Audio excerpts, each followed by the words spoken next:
आलोक कपूर अपने ऑफिस में बैठे हैं। अचानक दरवाजा खुलता है।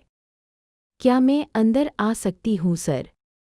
एक खूबसूरत लड़की लगभग 20-25 साल की उम्र दरवाजे पर खड़ी जवाब का इंतजार कर रही है और आलोक एकटक उसे घूरे जा रहे हैं जैसे कोई भूत देख लिया हो। मे आई कम इन सर? हाँ यस कम इन प्लीज़। आलोक सोच में पड़ जाते हैं कि ये चेहरा जाना पहचाना सा लग रहा है। आलोक अतीत की यादों में खो जाते हैं। आज से 20 साल पहले ऐसे ही एक दिन ऑफिस में बैठे थे कि एक खूबसूरत लड़की आती है। मे आई कम इन सर? उसे देखते ही आलोक का दिल जोरों से धड़कने लगता है। ऐसा लगा सीने से निकलकर अभी बाहर आ जाएगा। आलोक एकदम से अपनी कुर्सी से उठकर उसे कुर्सी देते हैं। बैठने का इशारा करके खुद उसके सामने वाली कुर्सी पर बैठ जाते हैं। आलोक जवां धड़कते दिल का मालिक, ऊंची चौड़ी कदकाठी, घुंघराले बाल, गोरा रंग, दूध सा सफ़ेद कोट पेंट, उस पर लाल रंग की कमीज और लाला टाई। लड़की भी उसे अवाक सी देख रही है। अचानक दरवाजा खुला तो दोनों की तंद्रा भंग हुई। मिशून्य शाह, आलोक बाबा ये साइन कर दो। जी शाह साहब लाइए। उसके बाद वो लड़की से पूछते हैं कि वो कौन है और क्या चाहती है। सर मेरा नाम अक्षिता है। मेरी शादी को 2 साल हो गए। शादी के 1 साल बाद ही मेरे पति की एक कार एक्सीडेंट में मौत हो गई। तब से मैं ससुराल में ही थी, लेकिन अब कुछ दिनों से मेरे ससुर बहुत परेशान कर रहे हैं। कल तो बलात्कार करने की भी कोशिश की। सास पहले से ही नहीं थी, किससे कहूँ। अब मैं वो घर छोड़ आई हूँ। आपका बहुत नाम सुना है सर। आपने जो नारी आश्रम बनाया है मुझे वहीं रख लीजिए प्लीज़। मेरा कोई भी सहारा नहीं, ना माता पिता, ना कोई सगा संबंधी। अक्षिता आप कितना पढ़ी है? GMA economics. अगर आपको इसी ऑफिस में जॉब मिल जाए तो आप करेंगी? ज़रूर सर। देखिए मैं वैसे भी कल असिस्टेंट के लिए इश्तिहार देने वाला था। आप आ गई तो आप ही ये जॉब एक्सेप्ट कीजिए और फिलहाल आप 2 दिन नारी आश्रम में रहिए, उसके बाद आपको फ्लैट दे दिया जाएगा। धन्यवाद सर। अक्षिता को आलोक ड्राइवर के साथ नारी आश्रम भेज देता है, लेकिन उसके दिमाग पर अक्षिता ही छाई है। ना जाने उस रूप सुंदरी में ऐसी कौन सी कशिश है कि दिल उसकी तरफ खींचा चला जा रहा है। आलोक पूरी रात आंखों में ही बीता देता है, सुबह की इंतजार में कि कब सुबह हो और उस रूप की रानी के दर्शन हो। अक्षिता आज साड़ी पहनकर आई है ऑफिस में, मगर आज तो वो कल से भी ज्यादा सुंदर लग रही है। आलोक उसे अकाउंट्स फाइल देता है और काम समझा देता है कि क्या करना है। आलोक अक्षिता की टेबल अपने ही रूम में लगवाता है। वह उसे अपनी आंखों से दूर नहीं रखना चाह रहा, दीवाना सा हो गया जैसे उसका। 2 दिन बाद उसे एक फ्लैट लेकर दिया जाता है जो आलोक के घर के रास्ते में ही पड़ता है। आलोक सुबह आते हुए अक्षिता को साथ ले आता है और जाते समय उसे छोड़ देता है। इस तरह अक्षिता एक नई जिंदगी शुरू करती है, मन लगाकर काम कर रही है, ऑफिस में भी सब की चहेती बन गई। अक्षिता जब भी लंच करने बैठती आलोक भी उसकी टेबल पर जाकर बैठ जाता और उसका लंच बड़े चाव से खाता। इस तरह धीरे धीरे आलोक को अक्षिता के हाथ का खाना इतना अच्छा लगने लगा कि वो रोज़ अक्षिता से ही कहता लंच लाने को। कभी कभी तो जाते हुए थोड़ी देर अक्षिता के पास रुक जाता, उससे बातें करता रहता। एक दिन, अक्षिता आज क्या बात है, तुम कुछ गुमसुम सी हो? जी सर, आज कुछ तबीयत ठीक नहीं लग रही, थोड़ी हरारत महसूस हो रही है। तो आज ऑफिस नहीं आना था? नहीं सर, काम भी तो ज़रूरी है, बस जल्दी से निपटा कर चली जाऊंगी। अक्षिता लंच टाइम तक काम पूरा करती है और जाने को आलोक से इजाज़त लेती है, तो आलोक कहता हूँ कि तुम्हें यहाँ से कोई साधन तो मिलेगा नहीं जाने के लिए, थोड़ी देर रेस्ट रूम में आराम कर लो, आज ऑफिस जल्दी बंद करके तुम्हें छोड़ दूंगा। आज आलोक ऑफिस जल्दी बंद करते हैं, स्टाफ को भी छुट्टी दे दी और अक्षिता को घर छोड़ने गए तो अक्षिता तुम आराम करो, आज मैं तुम्हें अपने हाथ की चाय पिलाता हूँ। अरे नहीं सर, आप बैठिए, मैं चाय बनाती हूँ। फिर सर कहा ना, ऑफिस में बेशक मैं सर हूँ और तुम एम्प्लॉय, लेकिन ऑफिस के बाहर हम दोस्त हैं। अक्षिता मुस्कराते हुए वो के दोस्त, तो चलो दोस्त का कहना मानो और लेट जाओ, मैं चाय बनाकर तुम्हारे रूम में ही ले आऊँगा, वहीं पी लेंगे। अक्षिता बेडरूम में जाकर लेट जाती है। लेटते ही वो गहरी नींद में सो गई। आलोक जब चाय लेकर आया तो अक्षिता को इस तरह सोए हुए देखकर एक पल के लिए ठिठक गया। ऐसा लगा मानो हुस्न की मलिका उसके सामने हो, होठों पर हल्की सी मुस्कान, गालों पर लटे बिखरी हुई काली नागिन सी, सीना सांस लेते हुए ऐसा प्रतीत हो रहा था मानो दो मासूम पंछी कैद में फड़फड़ा रहे हो। आलोक अपने ऊपर काबू नहीं रख पाया और अक्षिता के पास जाकर उसकी बिखरी लटों को संवारने लगा। अक्षिता ने करवट बदली तो आलोक का एक हाथ उसके सीने के नीचे आ गया। अब तो आलोक का तन बदन इश्क की गर्मी से झुलसने लगा, काबू ना रहा खुद पर, और दो जवां जिस्म प्यार की आग में झुलस गए। दुनिया की सब दीवारों को तोड़कर एक हो गए दोनों। जब खुमार उतरा तो दोनों को कुछ बोलते नहीं बन रहा था, क्योंकि मन में तो दोनों के ही एक दूजे के लिए तड़प थी। दोनों ने एक दूजे को भाव भरी नज़रों से देखा मगर लफ्ज़ों ने साथ नहीं दिया, कुछ नहीं कह पाए एक दूजे से।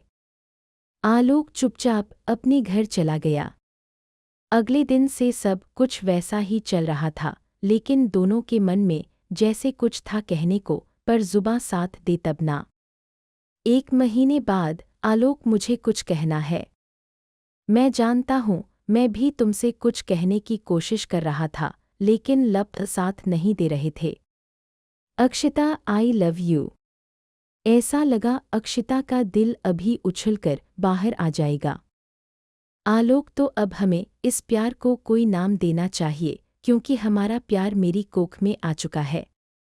अक्षिता, मैं तुमसे बहुत प्यार करता हूँ, लेकिन क्या आलोक, मैं गरीब हूँ इसलिए, तुम्हारे स्टेट्स की नहीं हूँ ना, इसलिए तुम मुझसे शादी नहीं कर सकते। नहीं अक्षिता, वो बात नहीं, दरअसल मैं शादीशुदा हूँ, मैं तुम्हें सब कुछ दूंगा, लेकिन शादी मैं एक पत्नी के होते हुए दूसरी शादी कैसे कर सकता हूँ। आलोक, लेकिन मैं क्या करूँ, मैंने तो तुम्हें दिल से चाहा है, मेरा तुम्हारे सिवाय और कोई भी नहीं। इसी उधेड़बुन में 6 महीने बीत जाते हैं। 3 महीने बाद ही आलोक अक्षिता को ऑफिस आने के लिए मना कर देता है, ताकि कोई उस पर उंगली ना उठाए, और घर पर उसे हर सुविधा मुहैया कराता है। अक्षिता को 7वें महीने ही डिलीवरी हो जाती है और एक सुंदर सी प्यारी गोलमटोल गुड़िया जैसी बेटी जन्म लेती है। आलोक बहुत खुश है, अक्षिता भी, लेकिन अचानक आलोक को लगता है कि कब तक इस रिश्ते को निभाएगा। अक्षिता भी बार बार शादी के लिए कहती है, वो चाहती है कि उसकी बेटी को पिता की नाम मिले, समाज में एक पहचान मिले, जो आलोक देना नहीं चाहता। आलोक ख्यालों में खोया है। सर क्या हुआ सर, मैं आपसे बहुत देर से बात कर रही हूँ, आप कुछ बोलते क्यों नहीं। अक्षिता, तुम कौन। अक्षी सर, मैं आस्था हूँ सर, आपने असिस्टेंट के लिए इश्तिहार दिया था, वही पढ़कर आई हूँ सर। सर प्लीज़, मैं बहुत मजबूर हूँ, मुझे इस जाहेब की बहुत ज़रूरत है। आंखों में आंसू है आस्था के। ठीक है, तुम कल से काम पर आ जाना, जैसे आलोक उससे पीछा छुड़ाना चाह रहे हो। और उसके जाते ही आलोक एक फ़ोन मिलाते हैं। हेलो, उधर से आवाज़ आती है। कहीं बाहिस इतने सालों बाद कैसे याद किया, फिर कोई मामला सुलझाना है क्या। हीरा, पहले ये बताओ, क्या तुमने वो मामला सुलझाया था या नहीं।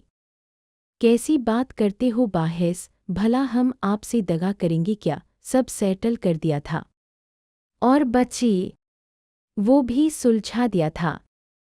लेकिन आलोक को चैन नहीं, कौन हो सकती है, वो सोचने पर मजबूर है। इधर आलोक के बेटे ने भी असिस्टेंट के लिए इश्तिहार देता है और आस्था ही आलोक के बेटे अनीश का ऑफिस ज्वाइन कर लेती है। अगले दिन आस्था अपनी ड्यूटी पर आती है। उसे देखते ही आलोक फिर से उन बीते दिनों में खो जाते हैं। अक्षिता अपनी बेटी के भविष्य के लिए चिंतित थी। आलोक को फोन करके घर बुलाती है कि आज बहुत जरूरी काम है और तुम जरूर आना। जब आलोक अक्षिता के घर जाता है, अक्षिता साफ साफ शब्दों में आलोक को अपनी बेटी को अपना सरनेम देने की बात कहती है। आलोक कहता है कि कल वो उन्हें कोर्ट में ले जाकर के कानूनी तौर पर शादी भी करेगा और बेटी को नाम भी देगा, लेकिन उसके दिमाग में कोई शैतान प्लान बना रहा है।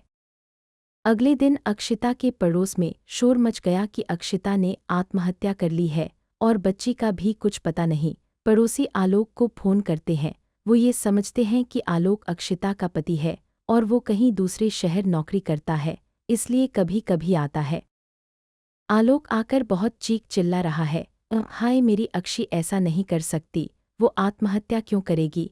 ये जरूर किसी की कोई चाल है जो मेरी बच्ची को भी ले गया। जो भी है, मैं उसे जिंदा नहीं छोड़ूंगा, नेस्तनाबूद कर दूंगा उसके पूरे खानदान को। आलोक बाबा अब आलोक सर बन गए। आलोक का बेटा अनीश बाबा भी ऑफिस में आने लगे हैं। सर मेरा केबिन कौन सा होगा सर, और मेरा काम क्या होगा सर? आलोक जैसे सोते से जागते हैं, इस तरह आस्था आलोक का ऑफिस भी संभाल रही है और अनीश का भी, लेकिन इस बात को कोई नहीं जानता। एक दिन आलोक को दिल्ली से मुंबई बिजनेस टूर पर जाना है और आस्था का भी साथ जाना जरूरी है। आस्था जाने के लिए मान जाती है। मुंबई पहुंचकर आलोक जब होटल में, जहां 2 रूम बुक करवाए थे, जाते हैं और रूम की चाबी लेते हैं तो कहते हैं कि मैडम का सामान भी उनके रूम में पहुंचा दो। ओके सर, कहाँ है मैम? अरे ये कौन है आपके सामने, इनका सामान ले जाओ इनके रूम में। लेकिन सर हमें तो सिवाय आपके कोई नज़र नहीं आ रहा। आलोक बार बार कहते हैं कि ये आस्था है उनके साथ, लेकिन आस्था किसी को नज़र नहीं आती। और उधर अनीश को भी अपनी असिस्टेंट आस्था से प्यार हो गया और वो उससे शादी करना चाहता है। आलोक वहाँ मुंबई में बहुत परेशान है और जल्दी ही काम बीच में छोड़कर वापस आ जाते हैं। घर आने पर अनीश आस्था से मिलवाता है और बताता है कि वो अपनी असिस्टेंट आस्था से शादी करना चाहता है। आस्था को देखकर आलोक को हैरानी होती है। वो कहते हैं कि ये तो मेरी असिस्टेंट थी और मेरे साथ टूर पर थी, लेकिन अनीश बताता है कि आस्था उसके साथ थी। ये सुनकर तो आलोक का मन और घबराता है कि ये सब क्या हो रहा है, लेकिन वो किसी से कुछ नहीं कहता। आलोक को रात को चैन नहीं आता। अगले दिन जब वो ऑफिस जाता है तो आस्था पहले से ही उसके ऑफिस में मौजूद है। आस्था, ये सब क्या है और कौन हो तुम? तुम तो मेरी असिस्टेंट बनकर काम कर रही थी और उधर मेरे बेटे के साथ भी, ऐसा कैसे संभव हो सकता है? आस्था एक भयानक हंसी हंसती है और धीरे धीरे अपना रूप परिवर्तित करती है। अब आलोक के सामने आस्था नहीं अक्षिता खड़ी है। 40-45 साल की उम्र, बालों में कहीं कहीं सफ़ेदी झलक रही है। अक्षिता, तुम जिंदा हो? तुमने तो आत्महत्या की थी ना? इसका मतलब तुम जिंदा हो? लेकिन ऐसा कैसे हो सकता है? मैंने इन्हीं हाथों से दाह संस्कार किया तुम्हारा, और हमारी बच्ची कहाँ है? क्या किया तुमने उसका? ये तुम मुझसे पूछ रहे हो? क्या तुम नहीं जानते कि तुम्हारा भेजा हुआ गुंडा ही मुझे मारकर आत्महत्या का दृश्य बना गया? और जानते हो उसने मेरी फूल सी बच्ची का क्या किया? उसे एक कोठे पे बेच दिया। आज उसकी नत उतरवाई है। कहते कहते रो पड़ी अक्षिता। माँ हूँ ना, नहीं देख सकती बेटी को नरक में। अक्षिता, मैं मानता हूँ मैंने तुम्हें मरवाने की सुपारी दी थी और बच्ची को भी मारने के लिए ही कहा था। मैं तुम्हारा गुनहगार हूँ, जो चाहो मुझे सज़ा दो। मुझे इस बात को लेकर बाद में बहुत पछतावा हुआ था, लेकिन समय हाथ से निकल चुका था, अब कुछ भी नहीं हो सकता था। लेकिन अब जो तुम कहोगी मैं करूँगा। मैं अपनी बच्ची को कहाँ ढूंढूं? मुझे कोई रास्ता बताओ। मैं अपने किए का पश्चाताप करना चाहता हूँ।